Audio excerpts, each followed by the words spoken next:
Hey yo, what's up la Sonobase? Ici Shogun pour un nouvel épisode, cette fois-ci d'un Dans le Ghetto Blaster live. On est en direct de la boule noire pour voir et découvrir l'artiste D2R. Let's go! Je pleurais sous la pluie, le ciel m'a dit de laisser passer l'orage. Une relation de plus qui n'ira nulle part, putain c'est dommage. Chaque personne qui part me laisse des traces, me laisse des dommages. Elle me parle en lingala, bébé je viens de Babi, pas des Lola. Mami aquí c'est midi, à où les bois palo, soit ou à rien fait. So blazo. Mami aquí c'est midi, à où les bois palo, soit ou à rien fait. So blazo. Je sais pas si c'est D2 ou on doit t'appeler Darrell. Hein? En vrai, vous Cocody Rockstar aussi. En vrai, appelle-moi comme tu veux, D2, Darrell, D2R, Cocody Rockstar, comme tu veux, let's go. Donc cet artiste là, c'est un rappeur avec des textes engagés. Ouais. Quand on écoute son projet, il nous raconte un peu tout son périple entre Abidjan, sa découverte de Paris, du racisme, sa foi religieuse aussi. Donc il y a plein de thématiques dans lesquelles tu nous as emmenés et ce concert à la boule noire, mais dis-moi comment est-ce que tu l'as vécu? C'était incroyable. Genre franchement, non, je suis toujours pas redescendu, c'était légendaire. Pour moi, c'était légendaire. Genre, c'est un rêve qui s'est réalisé. J'étais en mode, depuis, je suis en mode, waouh, on l'a fait quoi. Genre, dinguerie. Mais ce qu'il faut savoir, c'est que dans son projet qu'il avait sorti en 2024, pardon, je suis un fou. Ouais. Infinite, t'as dit, vous me verrez à la boule noire. C'est ça. Donc ça veut dire que ce gars-là, il s'est prophétisé. Il a dit, je ferai la boule noire et il l'a fait. Donc là-dessus, big up à toi. Merci mon gars, merci. Dis-moi des deux, qu'est-ce que ça t'a fait? Tu montes sur scène, tu vois ce public et là écrit waouh, D2.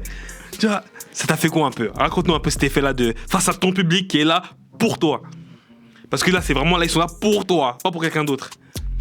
Franchement, c'est incroyable. Tu sais, tu montes, tu dis. C'est la première fois, par contre, c'est la première fois où j'arrive pas forcément à discerner tout le monde dans le public, tu vois. Je discerne pas. Tu sais, t'arrives à discerner qu'il y a des gens, tu sais, à des moments, tu vois les visages et tout.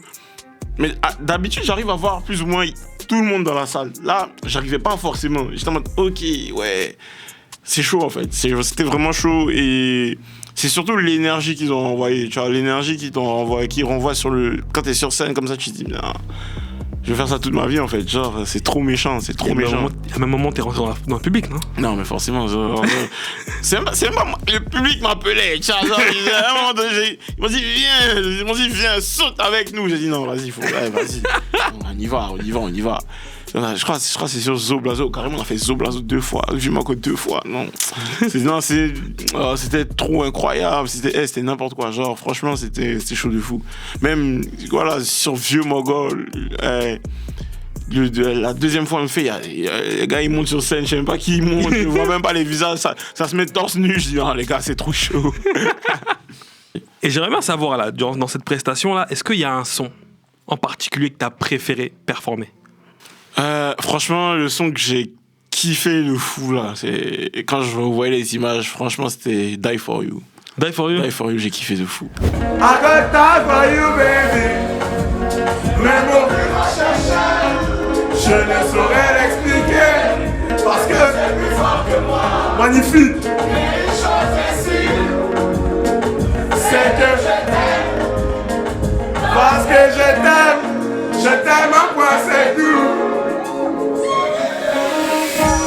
J'ai voulu arrêter de parler, ma fierté, mon ego me disait toutes les femmes sont pareilles. J'ai quitté Abidjan, je suis rentré à Paris, dans les bras d'autres femmes. Mon cœur me disait c'est pas elle, je fais le dur. Je fais que pareil, j'aimerais tellement que tu m'appelles. Je suis un roi, j'aimerais faire de toi ma reine. Je rêve d'un jour où j'irai présenter la dot à tes yeux. Je t'aime pour ce que t'es, si c'était si parfaite à mes yeux. Je dois l'avouer, petit car je suis en relation amoureuse. Et où apporter?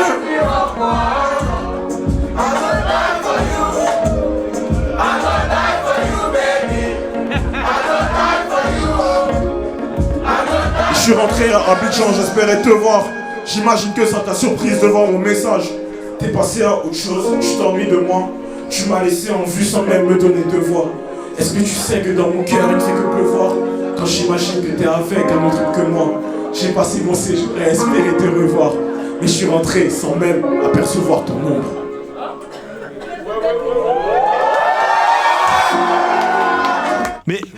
raconte-nous un peu le son d'I For You. De quoi ça parle un peu? Non, Die For You, c'est un gourmet. Die For You, c'est une relation. Enfin, une relation.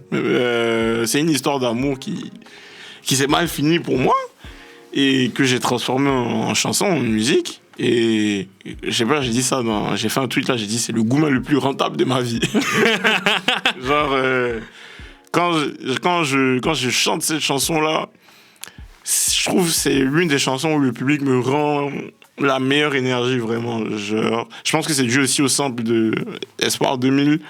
Je t'aime d'Espoir 2000. D'ailleurs, RIP Valérie. C'est une chanson d'amour qui est connue partout toute la Côte d'Ivoire. Et j'ai voulu reprendre cette chanson, déjà en hommage à Espoir 2000 aussi, parce que la manière dont on a utilisé le sample, ça racontait bien l'histoire que je voulais raconter. Et en concert, je l'ai chanté 2 fois en concert, et les 2 fois, j'ai kiffé de fou. Donc ouais, moi, c'est ton chouchou, un de mes chouchous, un de mes sons préférés du concert. Legit. Mais d'ailleurs, là tu me parles d'Abidjan, enfin d'un artiste de Côte d'Ivoire, etc. Espoir 2000. Et j'aurais un groupe, pardon. Et j'aurais bien aimé que tu me parles un peu finalement de... Parce que dans tes 2 projets, là je pense sur tes projets carrément, parce que t'as Infinite qui parle un peu de ta découverte de Paris, ton installation, et t'as Ewa qui est un peu la nostalgie. C'est ça. Qu'est-ce que représente maintenant en fait Abidjan à tes yeux un peu? En fait, déjà je vais t'expliquer un peu l'architecture des 2 projets. En fait, j'ai fait Infinity d'abord, et après Infinity, je racontais ma vie à Paname, tu vois. Je racontais ma vie à Paname en tant que jeune de la diaspora ivoirienne. Et quand j'ai commencé Ewa, je me suis dit, en fait, la démarche d'Ewa, c'était, je me suis dit, j'ai raconté ma vie à Paname, mais j'ai pas raconté ma vie à Abidjan. Donc, de base, en fait, Ewa, tu peux le voir un peu comme un préquel à Infinity, en fait. Tu peux écouter Ewa d'abord, c'est avant, et Infinity, c'est la suite. Même si j'ai fait en sens inverse. Mais du coup, Ewa, c'est le préquel.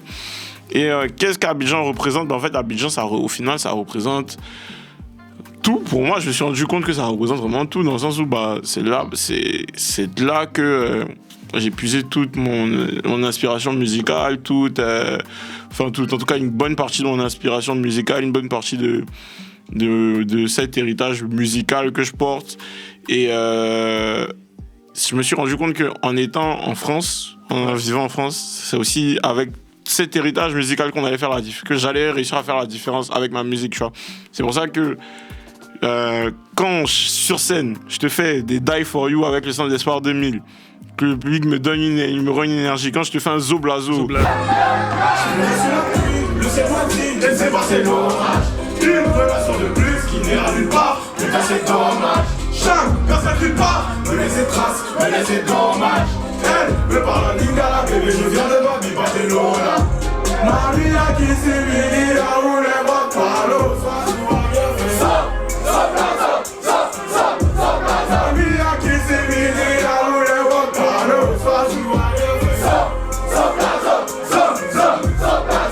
Zoblazo, tu vois.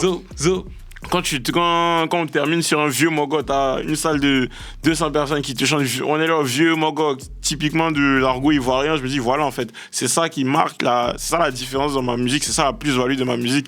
C'est porter cet héritage musical de mon pays, musical et culturel, qui fait la richesse la richesse de ma musique, en fait, et qui apporte la différence. D'ailleurs, là, t'as parlé de, mais oui. Mais j'ai l'impression, quand j'écoute ta musique, d'entendre plusieurs références. J'ai l'impression, quand j'écoute tes sons, je me dis forcément t'es un fan de Youssoupha. Ah oui, mais Youssoupha, c'est mon père spirituel dans la musique. Il faut checker. Entre enfants de Youss, on se sait. Ah, mais oui, entre enfants de Youss, on se sait. Fun fact, moi je sais pas si je peux le dire là. Il a failli être là à la boule noire. Oh. Ouais. Il a failli, à 2 jours près, il aurait pu être là. Le vieux Mogo, il a pas voulu, hein. Non, il devait rentrer à Abidjan. À 2 jours près, il était là. Mais c'est pas grave. Mais en tout cas, là, d'ailleurs qu'on a parlé un peu de tes influences, j'aimerais bien que tu... en fait, il y a un son qui synthétise bien pour moi, cet aller-retour, et c'est mon son préf de tous tes projets, pas te mentir. Moi, c'est Barbès Cocody. Magnifique,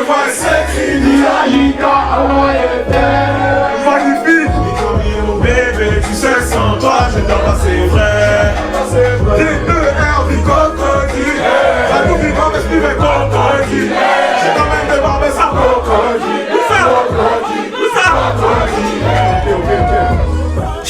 Yes. En plus, il y avait le gars Radou qui était là dans le concert avec toi, qui te baquait et tout. Donc, big up à lui. Yes. Big dédicace à Radou. On est ensemble, mon gars. Et non, ça c'était mon son d'été. Ouais. C'est-à-dire que, en fait, allez l'écouter.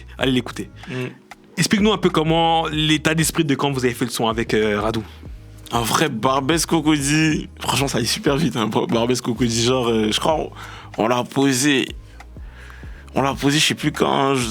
On l'a posé en mai ou juin, je sais plus. Et il est peut-être sorti 10 jours après, un truc genre. Tu sais, on était vraiment dans l'énergie. Hey, viens, on fait du son, viens, on kiffe, viens, on s'enjaille, viens, on fait le son vif, on kiffe. Qu'on l'a fait aussi, je crois de mémoire, il y avait aussi une volonté de le porter en concert, tu vois.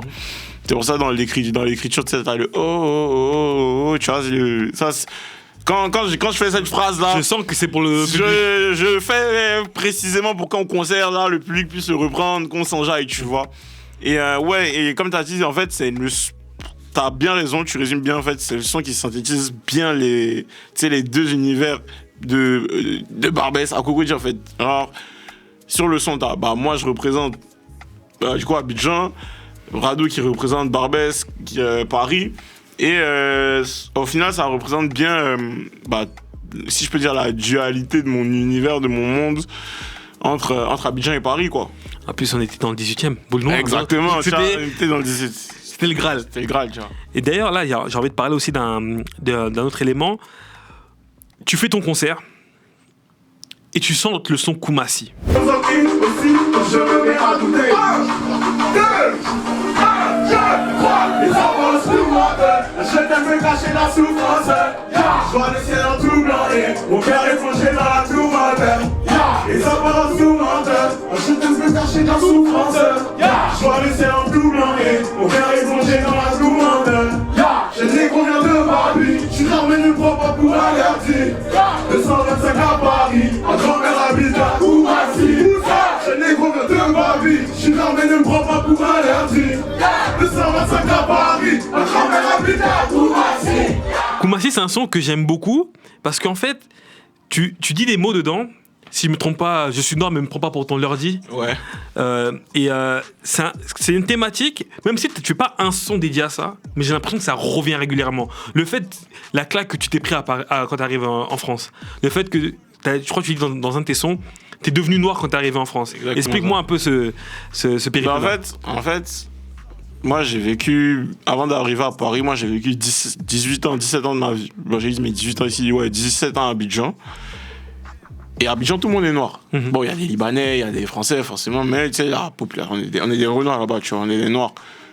Mais quand je suis arrivé en France, c'est là que j'ai senti ce que c'était d'être un Noir, tu vois. En fait, j'ai senti le truc, en fait, t'es différent.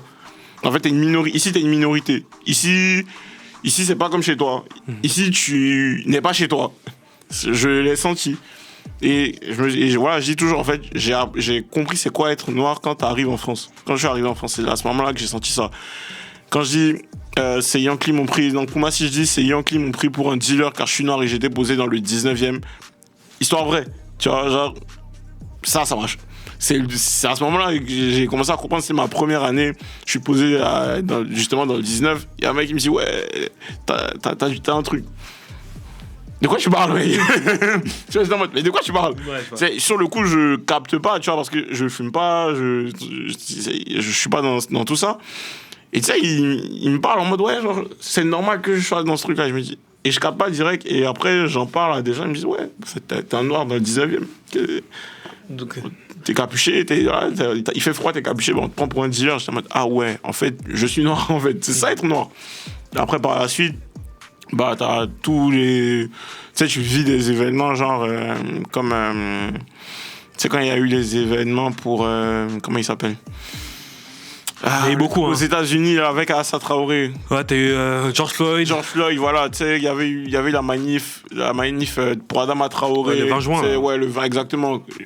Pour la première fois que je fais une manif, t'as les événements avec Naël, tout ça, c'est là que tu te captes, en fait, c'est quoi être minoritaire vraiment dans un pays, c'est quoi être noir, c'est quoi être arabe, c'est quoi ne pas être majoritaire, si je peux dire, voilà, dans un pays, quoi, tu vois. Et voilà, tu te manges Ouais, du racisme. Même le racisme, je peux dire pas intellectuel, mais tu sais, Ouais, cash. dans un système. Dans quoi. un système, tu sais, quand tu cherches un appart, ce genre de choses, tu Le vois. racisme systémique, Voilà, le etc. racisme, qui- voilà, c'est le mot qui est que en je cherchais. place. Racisme systémique, c'est ça. Et voilà, tu captes ça et tu dis, ok, en fait, c'est ça, en fait. Et pour un peu continuer un peu parler de la vie parisienne quand tu arrives à Paris, il y a un moment dans le concert, il a peut-être, pour certains c'était peut-être transparent, mais pour moi c'était fort. C'est quand, en fait, avec Radou, vous faites votre freestyle. Ouais, sur Et, 30%. Exactement. 30%. de Gims. Exactement. Et en fait, ce que j'ai kiffé dans ce moment-là, c'est que tu as ramené deux artistes, Sofiane et Red, et tu as parlé des open mic parisiens. Est-ce que tu peux me parler un peu des open mic parisiens? Qu'est-ce que ça, quelle est l'influence, quelle influence ont eu les open mic parisiens sur toi, ton arrivée à Paname, etc. Bah, en fait, le truc, c'est que sans les open mic, je fais pas le concert que j'ai fait là, tu vois. Dans le sens où quand je suis arrivé à Paris, l'un des premiers trucs que j'ai fait pour la musique et tout, c'est aller dans des open mic. Aller prendre un micro, aller me. Tu sais, tu boxes en fait, tu boxes, t'arrives, ok. Tu lances ça envoie une prod. Ok, faut rapper direct dessus. Un micro. Tu sais, faut prendre le micro chez des mecs. Ça se cogne, ça bouge des coudes pour rapper, tu vois. C'est dans cet environnement que je rencontre Radou. Je me dis, ok, en fait, les open mic, ça a vraiment forgé mon identité artistique, en fait. C'est ça qui m'a fait, au final, c'est ça qui m'a fait kiffer la scène. C'est ça qui m'a fait kiffer prendre un mic, prendre un micro. Tu sais, tu vas t'es dans un petit bar, il fait chaud. C'est serré. C'est serré. Tu prends un micro, tu lâches des bars. T'as des gens qui crient ouais. Ils t'ont jamais vu. Tu te dis mais attends, mais c'est trop bien en fait, tu vois.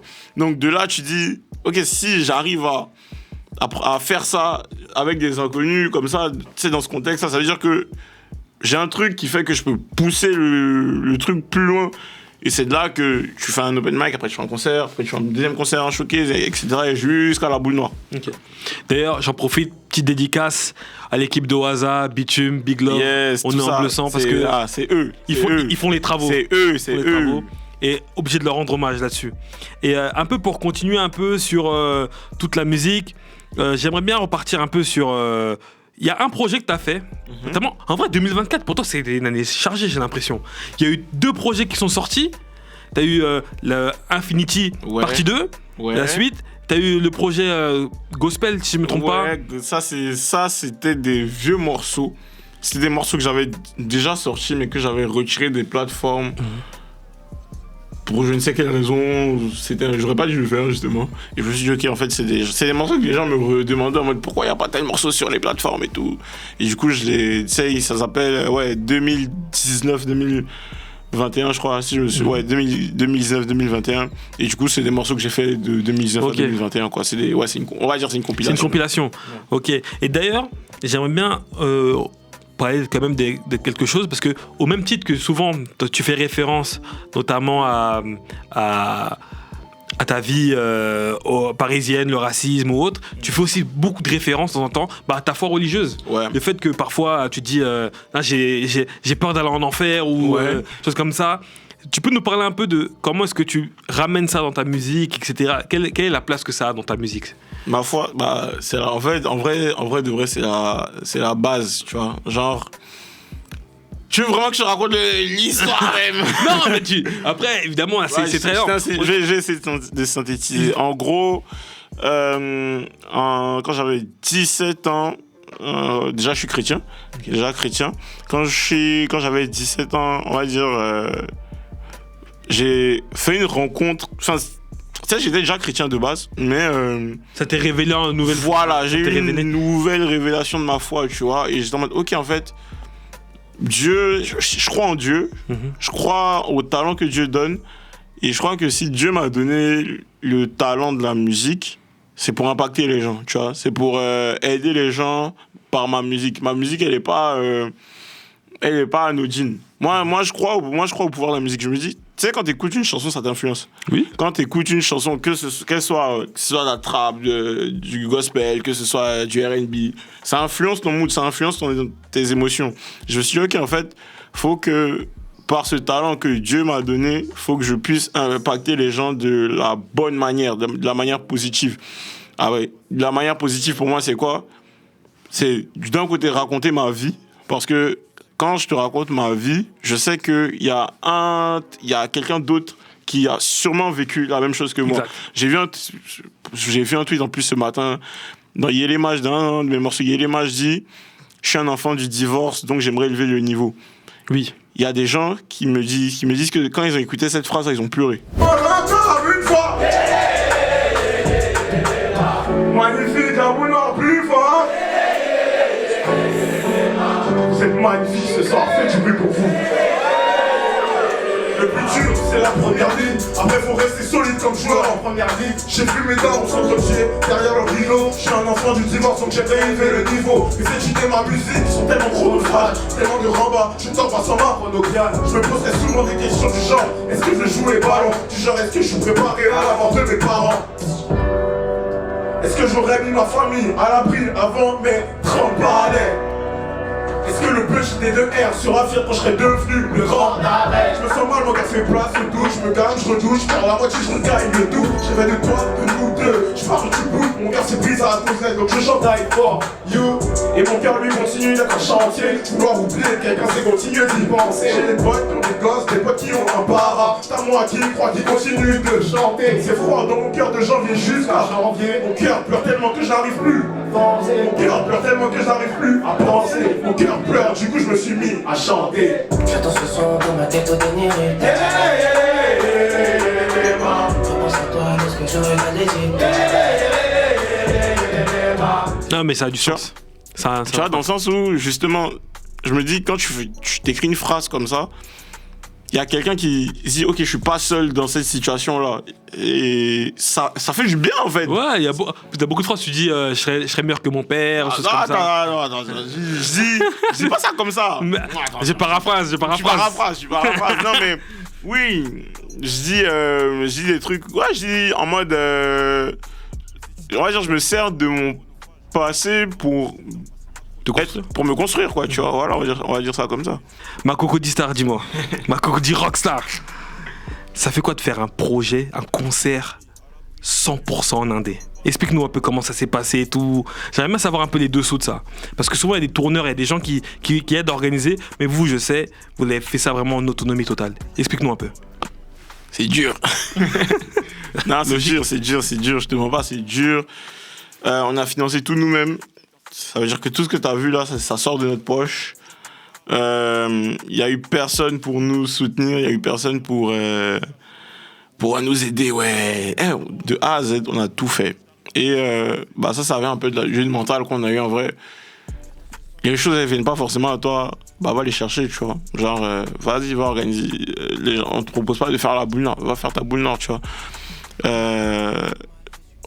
On a monté notre structure Infinity Records. C'est au travers de ça qu'on a pu faire ce show. Donc ouais, c'est de la gestion, c'est de la programmation. Parce que en vrai, ce truc-là, on commence à en parler.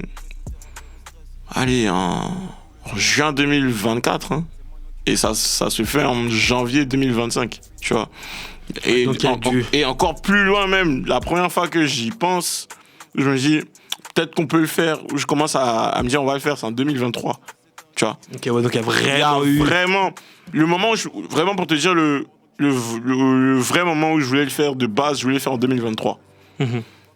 La vie fait que tu peux pas, il y a des galères, c'est compliqué, voilà, faut se préparer et tout. Ça a fini par arriver en 2025. C'est pour ça que je dis toujours, le temps de Dieu n'est pas le temps des hommes, mais au final ça finit par arriver. Mais ouais, c'est du travail, c'est depuis 2023. Ok, comment on fait la boule noire? Comment on contacte les gens? Comment on contacte la programmation? Comment ça s'organise? Ah ouais, il faut tel document, il faut truc. T'apprends sur le tas au fond. Genre, il y a des trucs que moi perso, ça a été super formateur pour moi parce que il y a des trucs que je savais pas. Mm-hmm. J'ai dû apprendre sur le coup pour réussir ce truc, tu vois. Et ouais, c'est du seul au final. C'est du seul. J'espère que ça peut inspirer des gens. Non, mais clairement, c'est inspirant. Tu vas à faire ces trucs-là, tu vois. Moi, je me dis, en plus de ça, c'est mon petit flex. Mais quand je dis je suis le premier rappeur ivoirien à faire cette salle, je te parle pas, il y a des Ivoiriens, tu vois, mais tu sais, des Ivoiriens, des Franco-Ivoiriens. Oui. Mais tu sais, un gars qui vient d'Abidjan, qui a quitté Abidjan pour venir, il est en France, et il fait cette salle-là, je suis le premier à l'avoir fait, tu vois. Et moi, je trouve que c'est un flex. Enfin, c'est un flex. Oui, c'est un flex, tu peux le dire. Oui, c'est un flex, mais je veux dire, c'est un acte, pour moi, pour la culture hip-hop ivoirienne, pour le rap ivoirien, et plus largement, si je peux dire, pour l'underground, même parisien, dans lequel on a évolué, tu sais, les open mic, les bitumes et tout. Pour moi, c'est un acte majeur. Pour moi, c'est un acte majeur d'avoir fait un indé comme ça, d'avoir, comme tu as dit, on a porté nos couilles, on l'a fait. Pour moi, c'est. Moi, je suis super fier de moi. En tout cas, je suis super fier de nous, de toute l'équipe, de tous mes gars, de tout le monde. Franchement, je suis fier et reconnaissant. Là, j'aimerais quand même parler d'un son. Vas-y. C'est le son avec lequel tu finis. Oh, T'en as parlé un peu au début, Vieux Ouais. Mogo.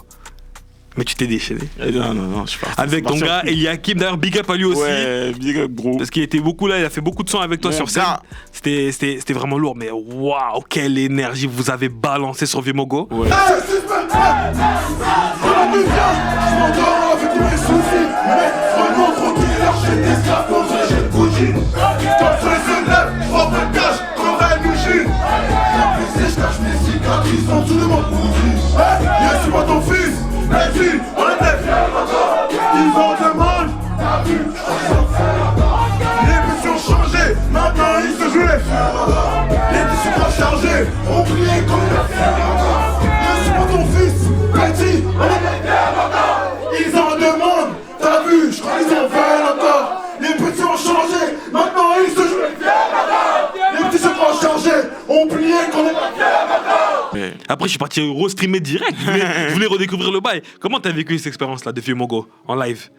C'était un truc de fou parce que, en fait, Vieux Mogo, d'habitude, on le joue au début du set, tu vois, au début du set. Genre, normalement, c'est peut-être le deuxième son, tu vois, genre, après l'intro.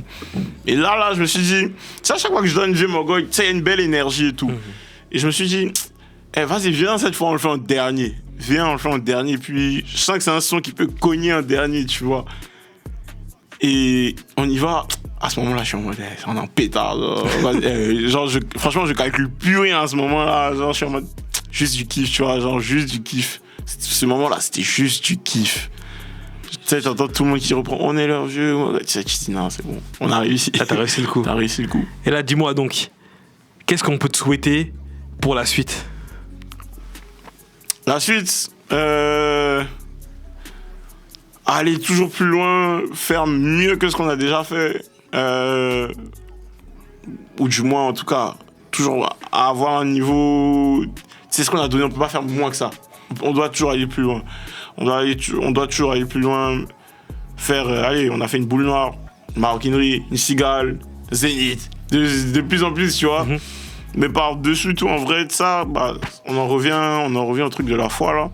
Par-dessus tout, c'est bien, voilà, on fait faire des belles salles, faire des beaux shows, c'est bien.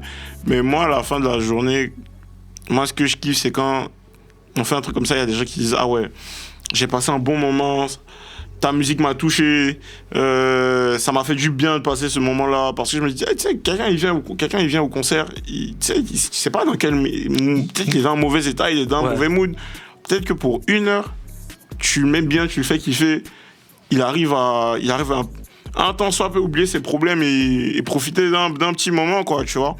Et je pense que c'est ça, là, quelque part, la mission que Dieu m'a confiée, tu vois. Aider les gens d'une certaine manière. Donc, au final, je te dirais, il faut que j'aide le plus de monde possible avec ma musique.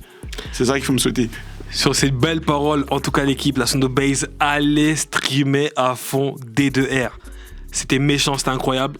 Allez voir ces concerts, s'il y en a d'autres, il y aura sûrement des dates qui vont arriver. Ouais. Allez, go, il faut streamer à fond. Le projet EWA vient récemment d'être sorti, donc va streamer à fond. Et on se retrouve bientôt pour un nouveau dans le Ghetto Blaster Live. Merci encore à toi, D2R, big love. Maïji, on est en ensemble. le sang. Merci. Faut nous inviter au prochain. Prochain, forcément. C'est carré.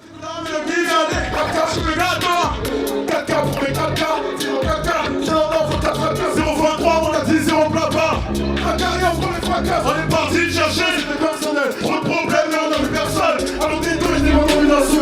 Cookies sous semaine, j'ai craqué comme ce mot ne sert pas là-bas. J'ai pas d'idée, 10 heures et qui a 60 kilos. Je me fais neuf, je m'endors avec tous mes soucis, mais vraiment troquer leur chaîne d'esclaves contre les jeunes bougies. Quand le soleil se lève, je crois pas de cash, qu'on va nous chier. Car blessé, je cache mes cigares qui sont sur mon boutique. Laisse pas ton fils, vas-y, on était fiers encore. Ils en demandent, t'as vu, je crois qu'ils sont fiers encore. Les messieurs ont changé, maintenant ils se jouent les vieux encore. Les qui sont chargés, ont oublié qu'on est là fiers encore. C'est pas ton fils, on est là fiers encore. On est là fiers encore, tout le monde. On est là fiers encore, on est quoi? On est là fiers encore, on est fort. Ils vont compter mon tissu, c'est que les prochains plus de rappeurs. Le sourire en lèvres, moi c'est ce qu'on vit. Et puis le problème est sur la part. Ici tout décor, j'ai que du score. 16 des 16, mesurer des scores. Flemme, mais ça c'est ce que l'on fait, pas trop d'en fait. L'histoire des super qui défendent ses grands frères. Et chaud. Maintenant c'est nous que les filles s'appellent vieux encore. Je suis posé au troisième soleil. Trop des pinards pour appeler ma Popeye. Poussé au nez cassis, dans l'un des macassis. J'ai JC Gamma, on a posé des classiques. J'arrive dans la taxi. On crame le chat. Dis dans les agados, des trucs à dire. Des choses saccadées. Je me coupe pas ouais, tu m'as ouais, tu m'as ouais, tu m'as ouais, tu m'as ouais, tu m'as ouais, tu m'as ouais, tu m'as ouais, Y'a pas ton fils, j'm'endors avec tous mes soucis.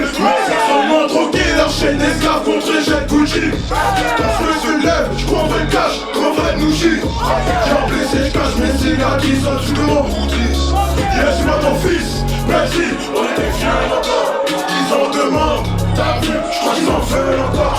Les messieurs ont changé, maintenant ils se jouent les vieux encore. Les petits se rechargés, ont oublié qu'on est là fiers encore. On est là fiers encore, tout le monde. On est là fiers encore. Magnifique, on est là fiers encore. On est quoi? On est là fiers encore. Plus fort. On est là fiers encore. Plus fort. Paris. On est là fiers encore. C'était T2R. C'est la boulot. Merci Paris. Merci. Vivrez avec nous. Faites le bruit. Merci. Abonnement. Merci. Alors. Heureux.